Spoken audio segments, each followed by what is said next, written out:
yang akan mendorong dan mampu membantu Provinsi Lampung dalam peningkatan PAD. Yang kita ketahui bahwa kondisi keuangan di Provinsi Lampung ini tidak sedang baik-baik saja.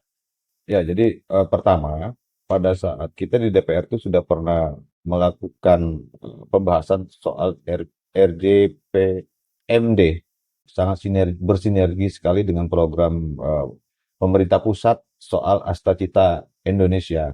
Nah, di Asta Cita Indonesia itu bagaimana kita ada efisiensi anggaran untuk fokus terhadap misal makan bergizi gratis, kemudian bagaimana swasembada pangan.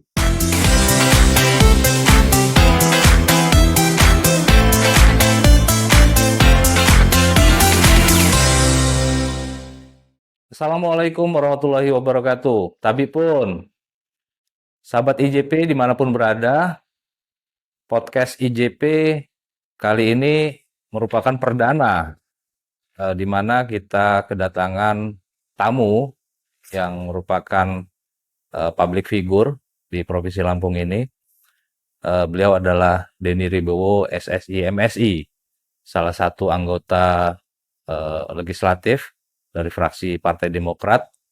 Beliau berada di Komisi 5 DPRD Provinsi Lampung yang membidangi pendidikan, kesehatan, intinya soal pelayanan publik. Nah, tapi kali ini kita akan berdiskusi bersama Denny terkait dengan peningkatan pendapatan asli daerah di Provinsi Lampung. Nah, selamat sore Bung Denny. Selamat sore, Bung Denny juga nih. Ini Ya, double Denny nih. kebetulan saya dan Bung Denny ini juga adalah kawan sekolah gitu kan. Iya. Jadi dengan diskusi kita pada sore hari ini, sahabat IJP bisa untuk melihat secara bersama-sama juga bagaimana memberikan kontribusi pemikiran melalui narasi-narasi dan tulisan di pemberitaan yang akan mendorong dan mampu membantu Provinsi Lampung dalam peningkatan PAD. Nah, sejauh ini Bung Dini, soal upaya yang dilakukan oleh eksekutif dalam hal ini Gubernur Lampung, Bapak Mirja, yang kita ketahui bahwa kondisi keuangan di Provinsi Lampung ini tidak sedang baik-baik saja, akan tetapi dengan segala daya upaya, sekuat tenaga di semua sektor lini yang ada di Provinsi Lampung, pemanfaatan aset yang terakhir coba dimaksimalkan oleh Gubernur Lampung ini sudah menampakkan hasil. Gitu. Ditambah dengan kehadiran beberapa investor dari Cina, misalnya investor-investor lain gitu. Nah, melihat itu semua dari sisi legislatif, sejauh mana sebenarnya sinergi yang sudah terbangun antara eksekutif dan legislatif dalam upaya peningkatan PAD di Provinsi Lampung ini, Bung Ning? Ya, jadi pertama, pada saat kita di DPR itu sudah pernah melakukan pembahasan soal RJPMD sampai tahun 2045. 2045. Nah, kemudian ketika beliau dilantik, kita melihat pidato beliau bahwa sangat bersinergi sekali dengan program pemerintah pusat soal Asta Cita Indonesia.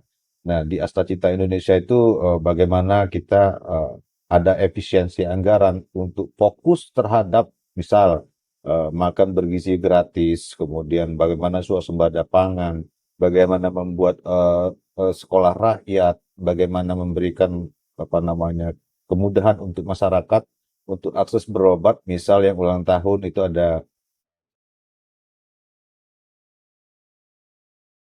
Kita melihat dari DPR melihat tidak menjadi berpangku terhadap anggaran yang ada. Jadi anggaran yang ada itu hanya dijadikan untuk penunjang bagaimana kebiasaan-kebiasaan kita untuk melakukan pembangunan. Tapi ada ide-ide kreatif yang mereka buat, misal memanfaatkan lahan-lahan yang disampaikan oleh Bung Denny tadi, Artinya peran pemerintah ini sifatnya hanya untuk menstimulus saja kira-kira. stimulus saja. Nah, saya melihatnya begitu. Jadi ide-ide kreatif itu ditunjukkan. Beliau ini tidak mengajarkan kepada OPD-OPD, tapi beliau tunjukkan. Nih, misal beliau bilang apa namanya masyarakat membutuhkan tembakan tim sepak bola misalkan. Dijawab dengan beliau dan dengan tidak menggunakan anggaran APBD 1 rupiah pun. Kemudian kita melihat banyak sekali potensi, misal yang harus digali. Jadi efisiensi ini mencerdaskan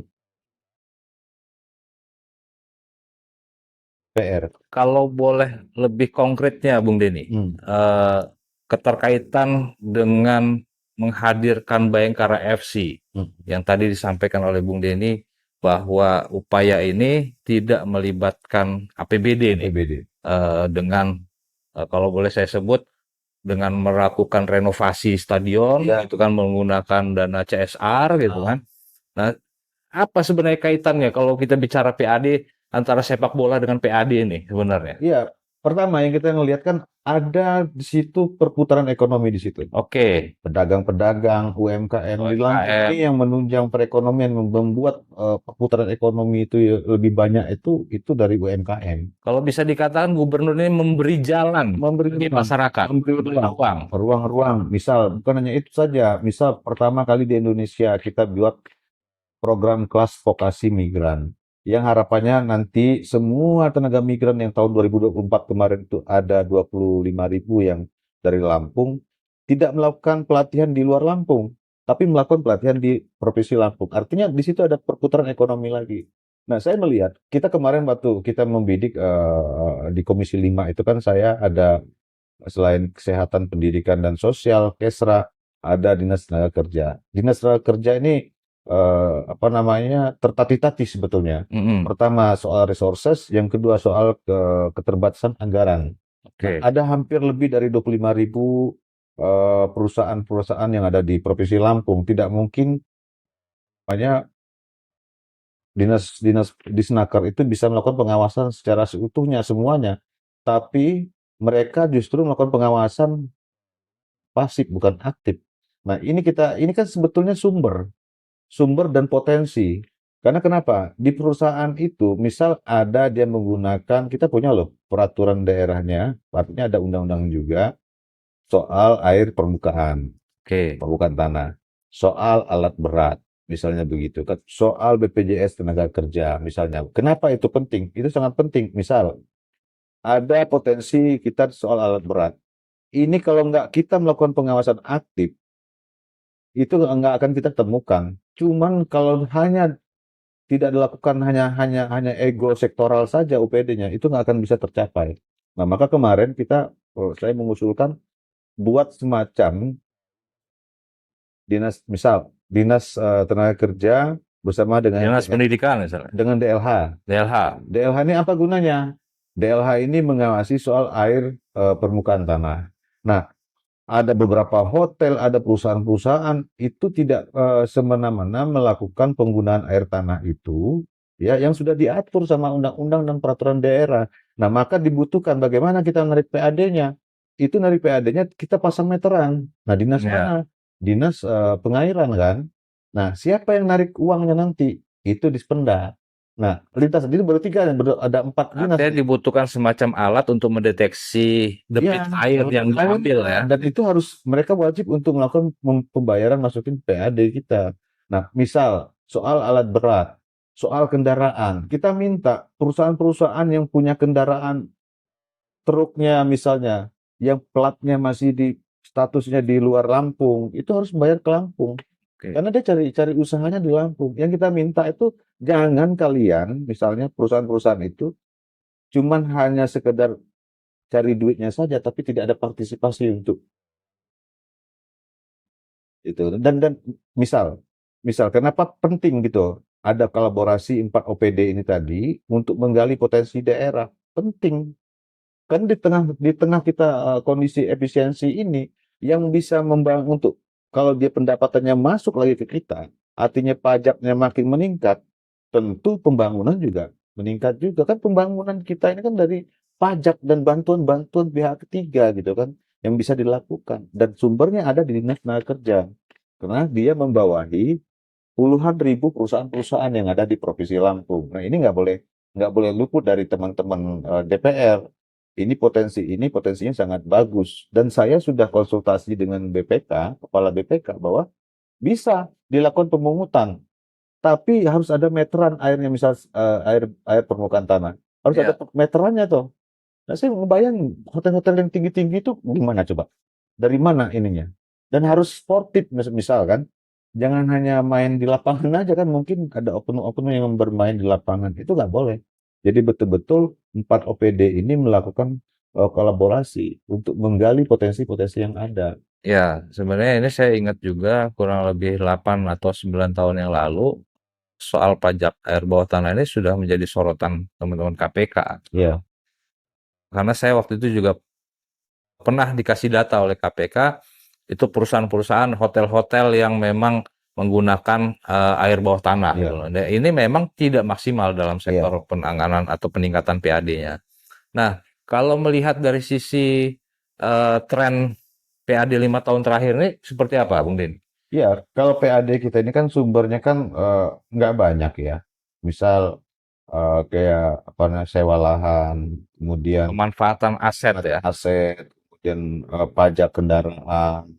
Nah, ini yang menurut saya ya, biasa aja sih. Hanya jadinya kan rutinitas aja setiap tahun. Oh, biar masyarakat bayar pajak, kita pemutihan. Terus begitu. Tahun kemarin juga begitu. Jadi ada Bah- bukan sebuah terobosan. Bahkan saya mendapatkan informasi nih, Bung Denny, 5 tahun terakhir gitu, terkait dengan sektor pemanfaatan lahan aset Pemprov Hmm. itu seperti apa ya? By design setahun itu hanya diploting hanya 500 juta gitu kan. Ya. Sementara kalau kita melihat potensi aset Pemprov Lampung ini luar biasa gitu loh. Ya, jadi itu yang teman-teman BPK sampaikan. Kita harus ada sistem apa, well apa gitu. Jadi pemanfaatan aset itu tidak terukur jadinya. Yang harusnya dia setiap tahun melakukan penyewaan, kemudian dia berapa luasnya. Ini tidak ada. Hanya beberapa kabupaten yang ada. Saya kurang kurang kurang ingat ya. Tapi itu Provinsi Lampung harus menerapkan sistem itu dan makanya Pak Gubernur saya dengar dari beberapa teman-teman di bidang aset itu sudah melakukan inventarisasi. Ternyata aset yang berbentuk tanah di Provinsi Lampung ini cukup luas gitu. Dan ini potensi juga untuk kita jadikan menggali potensi daerah gitu. Artinya ini sebagai sebuah proyeksi Iya, PAD ke depan ya, peningkatan kemarin PAD waktu ke depan. LHP BPK, kita menemukan di salah satu dinas modalnya 1 miliar, 1,5 miliar kalau nggak salah, pendapatannya keuntungannya yang pulang duit cuma 150 juta. Lu ngapain gitu? Ngelola aset begitu kan? Ya, ya. Misalnya duit itu kasihnya ke koperasi, suruh jalanin, mulangin jadi keuntungan jadi 1,5 miliar jadi 2 miliar, mampu kok. Nah, artinya semangat ini yang tugas berat dari pemerintah Provinsi Lampung ini, dalam hal ini Pak Gubernur Lampung, bagaimana merubah mindset dari teman-teman OPD itu yang tadinya mungkin biasa biasa dengan kebiasaan, nyaman dengan kebiasaan, ini nggak boleh, harus berinovasi. Dan kita ngelihat ya, misal saya melihat bahwa Dinas Pendidikan, ini saya bicara OPD mitra saya Dinas Pendidikan, mereka sudah buat beberapa peraturan regulasi misalnya. Sudah tahu tuh bahwa IPM kita rendah, sudah gitu apa nih penyebabnya, dilakukan diagnosa. Oh, ternyata regulasi untuk menghapuskan apa? Aksara. Pendaftaran, menghapuskan uang komite gitu. Nah, sekarang lagi kita bahas soal peraturan daerahnya, akan kita selesaikan peraturan daerahnya yang mengatur itu gitu loh. Oke. Nah, kemudian ada lagi, kenapa kok ini kita tunggu juga dari pusat, apakah sudah boleh apa belum? Kan wajib belajar 12 tahun. Nah, Lampung pengen kita buat 13 tahun. Hmm. Kenapa 13 tahun? Dari TK dia harus sekolah, terus sampai ke dia SMA. Dan itu kita pengen semuanya digratiskan. Jadi nggak ada lagi persoalan masyarakat, misal anaknya mau bayar uang komite, bisa. Itu nggak ada lagi masalah-masalah begitu. Terus bagaimana di sekolahan bermasalah, dia harus membayar guru honor gitu.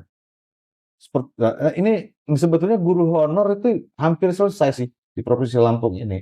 Cuman teman-teman yang kepala sekolah ini, itu kita minta berhenti untuk mengangkat honor-honorer yang baru. Ya, Ya kan, kalau dia misalnya ada empatnya sudah masuk, jangan cari empat lagi untuk dijadikan honor lagi. Nah ini kan bermasalah salah jadi soal anggaran kita. Nah kalau saja anggaran kita ini misalnya terlalu dibebani oleh belanja pegawai, kita bisa melakukan pembangunan di Provinsi Lampung. Nah tapi di kondisi perekonomian sekarang ini, di kondisi anggaran APBD kita yang dilakukan efisiensi ini, memang beberapa daerah itu sudah melakukan kerjasama dengan pihak-pihak ketiga. Misal partisipasi perusahaan. ya. Misal Pak Gubernur ini baru menurut saya. Dinas Bina Marga itu sudah melakukan lelang sejak dini. Jadi nggak numpuk nanti ketika akhir tahun melakukan Bicara serapan anggaran ya. anggaran. Enggak, tapi dari awal sudah melakukan pembangunan.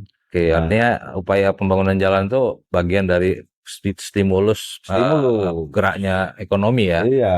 Nah, tadi sudah disampaikan soal disnaker gitu ya, dan pemanfaatan pajak air bawah tanah yang kemudian ini bekerja sama dengan DLH, bahwa kita DLH, juga Pengairan, ya, dan Dispenda kan. artinya bagaimana memaksimalkan OPD ini dalam melakukan penarikan pajak gitu ya, Iya. soal retribusi itu. Nah, yang menjadi tantangan utama sejauh ini apa dalam peningkatan PAD, Bung Denny? Yang jadi tantangan sekarang ini kan ya itu tadi, saya melihat kita terbiasa jalannya biasa. Sementara Pak Gubernur itu bukan lari tapi lompat. Jadi beliau itu melihat ingin membangun Lampung itu lebih cepat gitu kan, dengan melompat. Nah artinya ini yang harus dijawab oleh kita. Kita dari legislatif menjawab. Makanya kita mengeluarkan ide untuk melakukan kolaborasi 4 OPD ini tadi. Dan saya sudah komunikasi dengan Kepala Dinas Disnaker, kemudian saya sudah komunikasi dengan Pak Sekda, dengan Pak Gubernur. Ini harus kita lakukan, Bu, untuk menggali potensi pajak kita. Biar maksudnya kalau ini bisa berjalan, kita hanya menganggarkan untuk meteran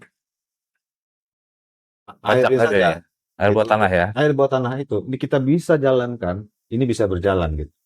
Dan kita bisa ada pemasukan tambahan PAD, bukan hanya dari sektor pajak kendaraan saja atau pemanfaatan lahan aset punya Pemprov gitu. Nah, peran DPRD sendiri dalam optimalisasi peningkatan PAD ini sejauh ini seperti apa? Ya, pertama kita diagnosanya kan, kita kan selalu turun ke daerah pemilihan. Ketika muncul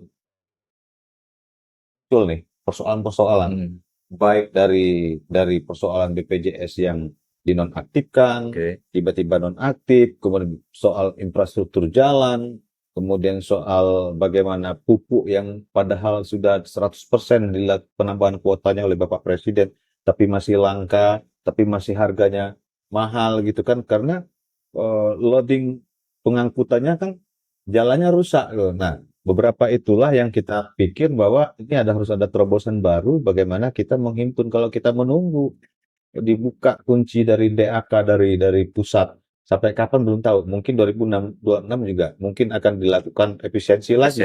Nah, ini yang harus kita waspadai. Kita di Provinsi Lampung harus mewaspadai itu. Tahun 2026 itu sudah berjalan program bagaimana kita menggali potensi-potensi itu gitu kan. Ya. Nah, karena banyak sekali potensi-potensi yang bisa digali di situ. Misal di dinas pertanian gitu kan, peternakan misal nih ya, peternakan. Dari misalnya satu desa itu ada 100 rumah gitu. Separuh ini mesti punya kambing. Nah, makanya kita waktu rekomendasi waktu LHP BPK itu kita melihat ini potensi swasembada pangan di sektor hewani gitu. Kalau bahasa pemerintah pusat dalam rancangan APBN tahun 2026 itu kemandirian pangan, Bung. Kemandirian pangan. Oke. Kemandirian pangan itu yang kita harapkan, dan saya sangat yakin beberapa aliran-aliran sawahan, jalur-jalur air di sawah yang ada di Provinsi Lampung nih sudah banyak sekali diperbaiki. Bahkan ada yang PSN yang di Tulang Bawang. Tulang Bawang, aliran sawah yang di sana hampir 46.000 hektar sawah yang ada di sana, Tulang Bawang, Suji. Nah, itu dilakukan pembangunan. Nah, ini nggak kelihatan. Ini yang ini sebetulnya yang diamanatkan oleh Astra Indonesia itu bagaimana swasembada pangan. Dan kemarin Bapak Presiden Prabowo 17-an istimewa Pidato paripurna kenegaraan kemarin ya. pidato kenegaraan menyebutkan itu. Nggak lama lagi dan saya sangat yakin tahun depan swasembada pangan kita jadi lumbung pangan dunia. Nah, ini Baik. strateginya. Lumbung pangan ketika terjadi gejolak global, perangan terjadi, kemudian kita pangannya aman, anak-anak kita gizinya aman, itulah tujuannya Negara Indonesia. lain cari Indonesia. Indonesia kita. Baik. Nah, itulah sebetulnya kenapa, tapi rintangannya sangat berat loh. Makan bergizi gratis yang hari ini sudah 20 juta. Masih terus meningkat lagi. Kemudian swasembada pangan. Orang berpikir, misal, persoalan itu guru lagi. Bukan. Persoalan pokok hari ini bagaimana menyelesaikan, mencapai program Cita Indonesia yang diprogramkan oleh Pak Prabowo, Presiden Prabowo, untuk mewujudkan swasembada pangan itu. Lampung ini kan penyuplai pangan di DKI itu kan kita. Ya. Oke, Bung Denny. Karena durasinya juga kita dibatasi, sebagai closing statement Ya. yang menjadi harapan-harapan ke depan untuk Provinsi Lampung dalam sektor peningkatan PAD, gitu kan. Apa dari sisi Bung Denny sendiri? Ya, kalau soal sektor peningkatan PAD, ya, tadi saya sudah sampaikan. Pertama, kita di Indonesia ini menganut asas gotong royong. Di Lampung itu ada Sakai Sambayan.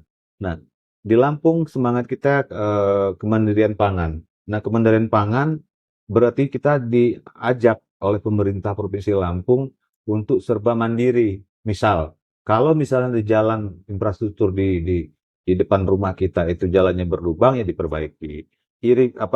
Drainasenya rusak,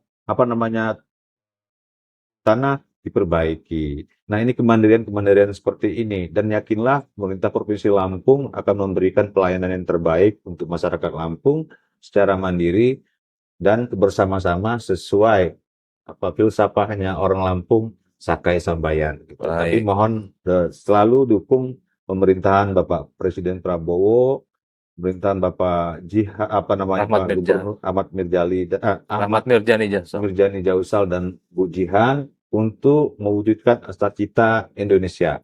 Baik, terima kasih sudah panjang lebar memberikan penjelasan kepada Sobat IJP dan pemirsa di Provinsi Lampung. Sekali lagi terkait dengan sektor peningkatan PAD ini butuh kerja bersama, butuh berangkulan, dan itu tidak bisa tercapai ketika kita melakukan kritik tanpa solusi. Bersama saya Denny Kurniawan dan bintang tamu kita sore hari ini Bung Denny Ribowo. Saya akhiri, billahi taufiq walhidayah. Assalamualaikum warahmatullahi wabarakatuh. Salam Lampung Maju.